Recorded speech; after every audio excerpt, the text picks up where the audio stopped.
नमस्कार, कसे आहात सगळे। आज आहे गणपती विसर्जन। गणपतीचे 11 दिवस कसे जातात हे कळतही नाही। आज आहे मुलांना सुट्टी, त्याच्यामुळे आजच्या दिवसाची सुरुवात थोडी उशिरानेच होत आहे। इथे मी उठून चहा बिस्किट घेतलं आणि आवरायची तयारी केली। पटापट बेडशीट वगैरे बदलली। माझ्या मिस्टरांचाच हा रूम आहे स्पेशली, कारण की वर्क फ्रॉम होम वगैरे असतं, त्यामुळे स्पेशली ते इथेच त्यांचा स्पेशल रूम आहे। त्यामुळे त्यांच्या वस्तू क्लीन केल्यावर सगळ्या जागेवरच ठेवाव्या लागतात। नंतर मुलांच्या बेडरूममध्ये येऊन त्यांचा डेस्क वगैरे क्लीन करून घेतला। मुलं झोपली होती, पण त्यांना मी उठवून आली आहे। त्यांना म्हटलं पटापट उठा, तुमच्या आवडीचा नाश्ता बनवते। आवडीचा म्हटल्यावरती पटापट आवरून मुलं एकदम समोर उभे असतात। आता मी इथे बनवते आहे हा चीज पराठा।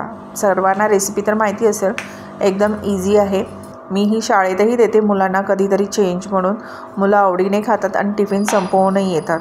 इथे नेहमीप्रमाणे चपाती लाटून घ्यायची, मध्ये एक चीजचं स्लाईस ठेवायचं, वरून ऑरेगॅनो चीज फ्लेक्स टाकायचं। काही जण पिझ्झा मसाला देखील टाकतात, तसाही छान लागतो, पण मी ऑरेगॅनो टाकलं कारण की माझ्या मुलांना तसं आवडतं।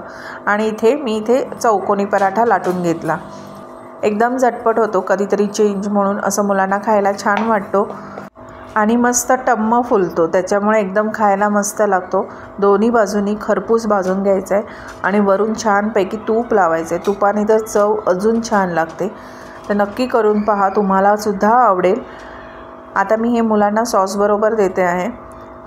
त्यांच्या आवडीचा पराठा आहे आणि हे सगळं झालं की मी लगेच माझ्या ज्या काही बाहेर काढलेल्या वस्तू आहेत त्या सगळ्या लगेच जागच्या जागेवर ठेवते। लगेच जी काही भांडी आहे ती घासून घेते।